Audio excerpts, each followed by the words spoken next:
Hello ladies and gentlemen, I'd like to talk to you today about the origins of feminism. I'll just sort of make this clear that we're anti-feminists, we're completely against feminism and we support men's rights, and so that's why we've come here today. But if we look at the origins of this movement, going by what the YouTuber Man Woman Myth said, he basically looked at, said it all kind of developed after World War II. In World War II, the men obviously they had the draft and they went off to fight in France and Germany, whereas a lot of the women at that point then moved into the workplace, and so they were helping create the I suppose the munitions and guns that the men needed, and also creating food, because a lot of obviously a lot of our imports were stopped at that point, and so they had the women working quite hard in factories during World War II, and he makes the point that a lot of the people in big government and a lot of the big business leaders realised at this point that they could vastly increase the workforce and get a whole load more productivity out of the population. And so with regards to feminism and the job market, this was the origin. And so what they did after World War II ended was they started promoting this. They created the patriarchy narrative, where which was to say that all men throughout history have abused women. They've prevented them from getting jobs. They've prevented them from voting. They've kept women out of this sector in which women should have flourished, and so they started bringing in various policies at this point in order to promote more women getting into the workplace. And so this was successful. Women liked getting into the workplace because there was a bit more money for them, and it all went along the lines with this narrative where women were taught that they couldn't trust men because men were horrible, because men would be violent to them, because men would leave them and their kids and they would be destitute. So this was used as a strategy, a kind of paranoia strategy, to induce women to go into the workplace. And it was successful, and a lot of women after World War II did end up going into the workplace. And and it seems that the strategy here was to increase the number of people in the workforce as a way of increasing productivity, but then what they did was they reduced real wages and they increased the value of homes, so people would have to work harder to gain the money to buy their house, and they would also have to work harder in order to buy all the goods they needed. So it was a win-win situation for big government and for corporations, because they had all of these extra people in the workforce, with creating all of this extra productivity, and yet at the same time, they were able to charge people more money for goods and services and houses. So this is really the origin of feminism. With university graduates, I believe now we have 60% of graduates in British universities are women, 40% are men. And so afterwards we have all of these women working full time, as well as men working full time. So again, who's benefiting from this? Well, it's the companies, it's big government, and who's losing out from this? Well, I'd say it's the family, because you have all of these people who are working their whole lives, and is this any good for their kids, who are left back at home? Jeremy Corbyn, the Labour leader, in his policy document, Working with Women, he made one of the, I'd call it one of, one of these policy ideas that he suggested at the end of the document. I think it's absolutely terrifying, this suggestion. But what he said is that basically he wants to provide free childcare for all kids in the UK, you know, as a way of encouraging women into the workplace. So, is this a good thing? I'd say this is an awful idea, because what you have, you know, men and women as complete slaves to the corporate system, you know, working full time in their job. And what about their children? Their kids are back at home, and they're being, you know, they have a childminder who's being provided by the state. Now, what's this childminder going to be saying to the kids? My feeling is that they're going to be indoctrinating them into, I guess, state worship, which is usual, you know, in socialist governments, and also again into this feminist ideology, which has, you know, it's been one of the main things that's been promoted for a long time. I was saying before, we now have a situation with universities where 60% of the graduates are now women, and 40% of university graduates are now men. So, and I'd say this is causing a few problems, certainly in a number of industries. So, for instance, say with the medical industry, 70% of graduates are female, 30% are male, and what we see is, on average, men work twice the hours of that female doctors do. So, what we see there is that every male doctor you train and hire, you get twice the productivity out of than a female doctor who you train and hire. Yet they never see this as being a potential problem. They only ever go, oh well, you know, obviously we need to, well, I mean, they look at trades now which women don't want to go into, for instance IT and engineering, and they only concentrate on those, and they say, oh well, we need to increase the number of women in IT and the number of women in engineering. But I mean, this has never really worked as a strategy, yet they continue to pursue it anyway. And the women in science and engineering policy, I believe, is that programme is funded to the tune of 30 million a year. All with this objective of trying to get more women into science and engineering and IT. And yet, I don't know, is this a good idea? Do women actually want to work in IT or engineering? They don't. This is what we see. It's only a very small percentage who want to work in this industry. It's the same thing with men who want to work in fashion. Like the only men who want to work in fashion generally are gay. The rest of the male population don't want to work in this industry. So why try and force them? Why try and force women into science and engineering? Why try and force men into fashion? Like, isn't it a better idea if we just say, oh well, let's just let the people do what jobs they want to do? I believe this is a problem we're seeing with the workforce now, and the use of political feminism within the education system as a way of trying to promote women into a whole bunch of jobs. But there's never the inverse of that. We never see it as a problem of, oh well, maybe we need to get more men to work in certain trades. And I mean, my thinking on this is that, you know, if there's a clear reason why you need to get more people of a certain gender to do a certain job, then it's not such a bad idea. But just saying, oh well, for the, you know, we just need to do it because this group is underrepresented in that job, that doesn't seem to be a good idea.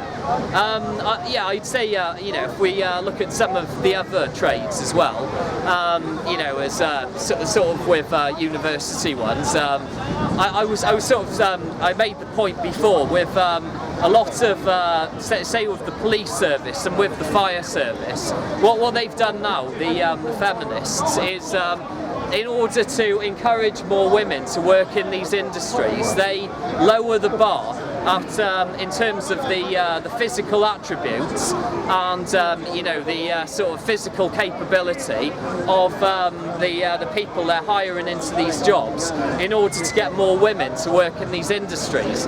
I think this again is a terrible idea, because you're talking about de-skilling people who work in the fire industry, just so you can get more women in, which actually makes it actually makes things more dangerous for those who are performing the job. For instance, you have to get a 16-stone man out of a second-story building, and the fact that they've reduced the physical capability in terms of the training, just so they can promote more women into the fire service, I believe it seems like a terrible idea, because they're going to struggle in that situation, because you've de-skilled the workforce, and this could actually lead to people dying, and so I think it is a serious situation.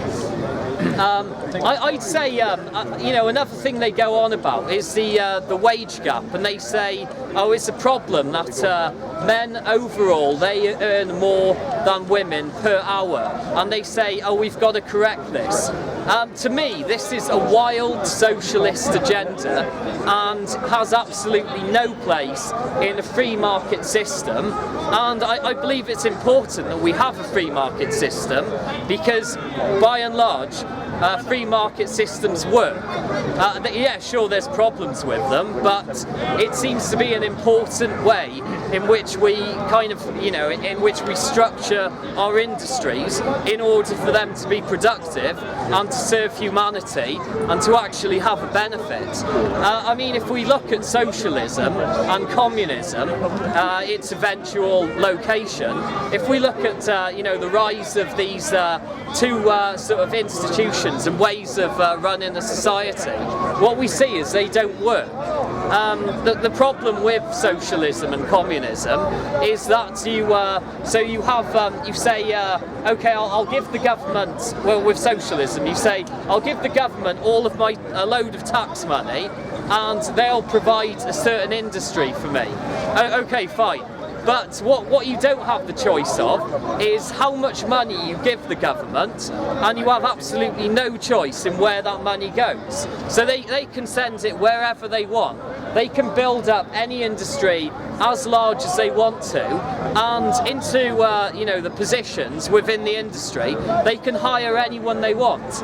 And the problem is that you in these a lot of socialist organisations, you get people who I guess who go into mid-level management or into higher management, and they don't actually have to show that they are any good at the job they're doing. So and you consistently see this with social services, within the NHS, within the civil service, within all of our major socialist institutions. Milton Friedman, the famous economist, sort of made this point that all of these socialist institutions are always the most inefficient institutions that we have. And the reason why is that there's no competition between particular companies to try and entice customers to these organisations. They're just given a buy. They're told, yeah, you can do this job. Obviously, and whatever you say goes. And this is the thing we see: is people rise in these institutions and they get to the top. And they, become experts because they say they are, and not because they have to prove themselves to their customers. And this is why we need the free market. It's because socialism just always fails, and whenever they've tried communism, which seems to be the ultimate movement in terms of big government, it's where you completely take out the money system, you take out the whole idea of the consumer is king, and you just have, you just say everyone's exactly the same, you all need to go to work, and even though you may do wildly different jobs, and you may work, different hours, and someone may work in a difficult job, job. You know, they may work all the antisocial hours. You know, they may have to train up to do their job, and you know, even though other people may not have to do those things, you say, well, we're just going to pay them, both these people, or not pay them and just give them their meals. And everything becomes dictated by the state, and the state becomes the absolute god over everyone, the entire population. And this is the problem with, I suppose, the you know, the movement towards socialism and communism. And what we see with feminism is it's become, probably I'd say it's become socialist governments, the biggest weapon that they have, you know, the biggest weapon they've adopted in the last 50 years. And so this is why, one of the reasons why we see this, I'd say it's just a mad ideology where we say, oh yeah, well, we have to have 50% representation for women and 50% representation for men. But you see, they only say this in certain industries that they actually like. So they only say, well, we want 50% representation of women to men in politics, or in, you know, CEOs on boards, or in a whole other bunch of cushy jobs. They never say we want 50% representation of women to men in the sewage industry, or, you know, as bin workers, or, you know, in any of the less glamorous, not particularly well-paid jobs. So it's only in the ones that they like, you know, that they like to promote this agenda. Another thing we see with kind of feminism and how it fits into a kind of socialism more generally is, I'd say, with kind of the promotion of victimhood mentality. And so one of the things they've been doing for a long time is they they've been promoting this idea of, I suppose there's a few ideas, but one is that for single mums who don't have a partner and who have no source of income, they like to give them a free house, and you know, they like to pay their bills and give them some money. And so this is, you know, a lot of council estates have become kind of sort of you know, absolute fortresses, you know, where you just see single mum households everywhere, and you'll have like you know, and they've got 4 different kids from 3 different fathers, and you know, how is this image, you know, how is this sort of helping society? I don't believe it is. I think it's vastly disabling people, and I think it's a huge it shows a huge degeneration in human culture in the UK. And so, you know, with a lot of the kids who are growing up in these single mum households, they you know, just with the mum, or it's even worse a lot of the time when we see the mum and her boyfriend, and you know, and like the mum and the boyfriend, none of them are at work. They, you know, they're both kind of at the home all the time, just enjoying their money that they're paid by the state. And so, is this giving them a good incentive to live their life well? They're not, you know, and they're not living their lives well. And a lot of the time, we see a lot of drug abuse in, you know, these households. We see a lot of child abuse, probably relating from the, you know, related to the drug abuse, and it's also terrible for the kids who grow up with a rotating kind of, you know, bunch of fathers who you know, are not particularly going to look after them. So you know, I think, and if you watch Jeremy Kyle, you'll see a lot of, you know, this culture manifesting into you know, sort of adults who go on, you know, being reliant on the benefit state, and these aren't empowered adults, you know, these aren't adults who are able to live their lives the way they want to. They're victims, you know, they're just reliant on the state, they're reliant on handouts, and they're not going to do well because they're not, you know, they're not kind of earning their own money, they're not kind of learning responsibility in terms of trying to keep their money and build their wealth. and try and you know, live a healthy life where they actually make something of themselves. You know, they're just yeah, just eternally within this victimhood cycle. And I think this is one of the hugely negative things that feminism has brought in. I'd like to talk about maternity leave as well. I think this is it's a terrible idea. It's been with us since the 70s, and I mean it's just this it's an awful idea where you have this notion that you should pay someone for not going to work, and it's like why in God's name should anyone be paid for not going to work?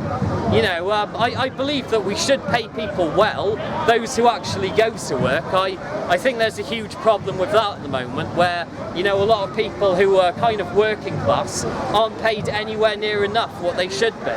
But with maternity leave, yeah, I'd definitely abolish it. That's a bit silly. No, because why should you be paid for not going to work? Because you're going back to the job when if I finish my job and I go off travelling, I don't expect to be paid for not being at work. Having a baby is not the same thing. Well, I mean, I don't really think it matters what it is. Huh? I don't think it matters what it is. I think if you do a job, then you create in value, then you should be paid for the value you You haven't create. got a wife, I'm telling you that. Perpetuation of the species. You're going to declare maternity. No, it works a lot better as a way of perpetrating this, as a way of continuing the species, because what we see, hold on, what we see in the UK is when we didn't have maternity leave, you know, since time immemorial until the 1970s, we actually had replenishment rates for the species were way higher than the number of people who were, you know, dying, and so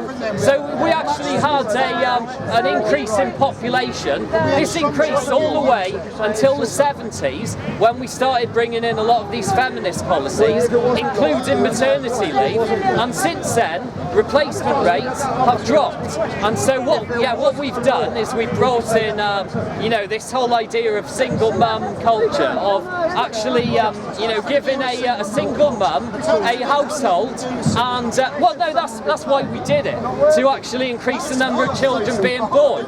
We also brought in a load of immigration in the 70s. I read this in the Guardian article, it was a few weeks ago. I'm sorry, to be clear, are you against feminism? Yeah, hell yeah. Absolutely. Yeah, so what we saw is until the 70s we actually had you know, over replacement rates, and so that the population was able to continue and grow until that point in time, and then we started bringing in a lot of these feminist policies, so the population declined, and so what they started doing was A, giving houses to single mums who had no job, and B, they increased immigration in order to cover up for this mistake that they had made by implementing all of these feminist policies. What should the state have done then? Let them go and live under Waterloo Bridge? So, I mean, the reason why we actually had replacement rates before the 70s was because I believe we had a libertarian system. And a libertarian system, I mean, it's what we've had since the dawn of human civilization, is one where women have stayed at home. I'm not saying all of them need to do it, but traditionally they've done it. They've sort of stayed around the house, they've looked after children, they brought more children into this world, and men have gone out and they've been at the frontiers. They've been the ones who have been, you know, spearing the lions or doing the long distance foraging work, you know, and we've had this all through the Middle Ages.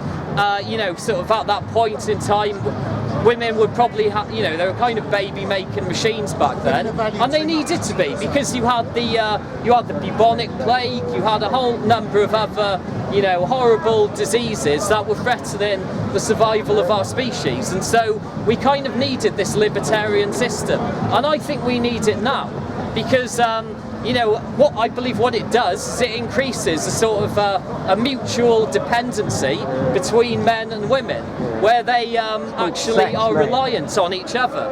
You know, it's more than that. It's the whole, you know, actually, it's sort of women doing what they are really good at doing, and men doing what they're good at doing. right. And so I'd say if I you like look at a girls lot with, of, semi-automatic I'd say if you look at a lot of women, you know, but when they have a baby with them, I'd say they have a whole bunch of skills that I don't have in that situation. They are able to show the child unconditional positive regard. I think men struggle a lot more with that. Oh, really? You know, that they're not particularly sensitive to if the child has a cough or a cold, or if it's oh, so when the baby coughs, they're not aware of it. you know, or if it needs feeding, or if it needs changing. I think women do that I think a we lot can better safely than men. say that this And is a I'd lot say of that bollocks, men, on the other hand, they're way better in a dangerous situation than women. I'm sorry, do you have a baby yourself? Do you have a baby yourself with a woman that does Look, all look, those things for you? I'm not talking about my own life. That's not why Oh, I'm no, here. I'm not here to talk about me. ideas. I'm I come here here to to tell talk about you ideas. how to That's live why. your life. You know, so I'm just discussing ideas. So I mean, this is the thing. I think men are way better in a dangerous situation, and also in a physical labour situation. I mean, what we see generally is that men, they're around 20% heavier than women, and a lot of that extra weight goes into muscle mass, bone density, and the reason why is so that they can perform kind of manual jobs. Now, what about and gravity? I believe How about women, gravity? they're around 20% less heavy than men, and also a lot of their weight, it goes into fatty deposits such as breasts and bums, but that's quite useful if you've got a newborn baby, obviously, because you know you're sort of producing milk I'm going to and so on. introduce And so I this can is feel why we Jesus have a genetic I get the dimorphism feeling of the that species. Jesus is going to Also, suddenly kind of, burst into, I'd say with in terms of verbiage. psychology, men have a disposability function that women don't have. Oh, really? So a great recent example Well, put out the I've rubbish, seen of boy. this has been okay. So there was a situation where a woman was walking her baby in a pram along a pier, and basically she her was being a bit child? stupid. She left the brakes off the pram. A gust of wind blew the pram into the sea. I think it Now, would have did done she that without jump into the even sea with the brakes after on. her baby? No, it was a nearby man who did. So he had no emotional connection to the child. So why did he risk his own life He probably in order fancied to the mother. save the baby? There's another example known as the Titanic, where they had this psychology of women and children first, and the men, especially the ones in third class, That was they religion, were, you know, that's required to basis stay on of that board one. and go down with the fiddlers and the boats. No, it was a So boat. why did they do that? Why did they say women and children first? It's because of this function called male disposability. Another place where we see it is in pretty much every single war throughout human history. So every single war we send the men off to fight. Why do we do this? Why don't we send the women off to fight? No, we don't.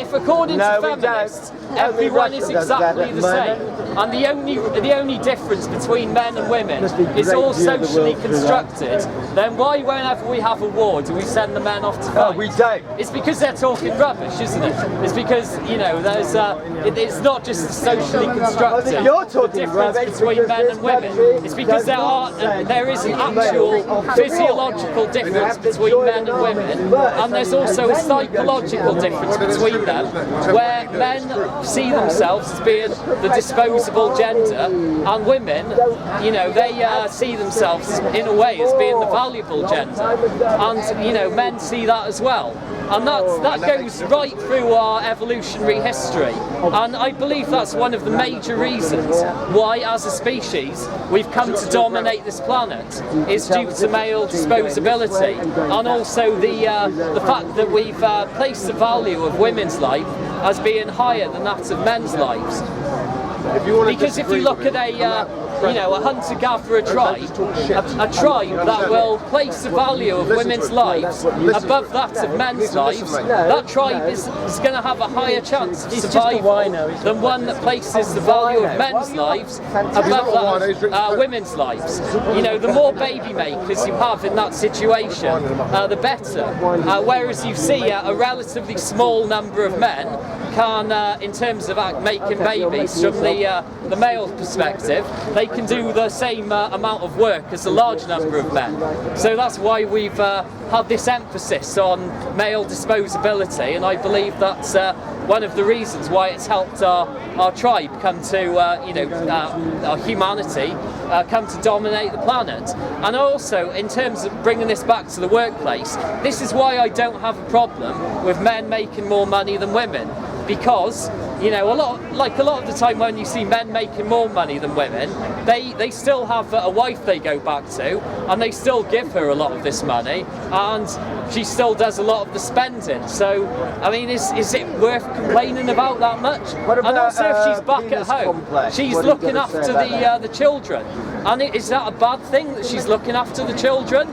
I think it's quite a good thing. I think it's a much better idea a lot of the time than, I don't know, hiring some childminder, or even worse, what Jeremy Corbyn is suggesting in his new policy document, Working with Women, which is getting a state-sponsored child provider who's probably just going to fill the child's head with a whole load of socialist state-worshipping rubbish. Meanwhile, the mum and the dad are working 50 hours a week for their corporate masters. I don't see this as being a vision of a healthy working society. I think this is a vision of a society that's gone downhill and frankly isn't working. Any sort of questions on this, sort of the way the world of work has gone, or sort of no points about that? Okay. Sorry, we are a group of students. They are of the Czech Republic, and they don't agree with you. Okay. Could you maybe give reasons why do you have such a stupid opinion? Stupid opinion? Yeah. Can you expand on that? Go on, that's just an insult. Come and give me an argument. Because we don't agree with you. Because that doesn't make my opinion stupid. Because women have the same rights as men. I mean. Okay. So they can do anything they want. So it's true. Why so why do we need all of this kind of government money and sort of public policy planning? Why do we need it all trying to eschew? Everybody should think about himself or herself. I don't think that government should give money to other people. In our country, I am from the Czech Republic, government gives really very high social benefits to people. I don't agree with it because I think so. I think that everybody should think about himself. It means if he or she decides she will have a large family, he or she has to take care about it, but only with his own effort, of course. I made the point at the beginning of my talk. I spoke about where kind of corporations and big government got this idea from in the UK, and it was World War II, where I'm sure it was probably the same across Europe.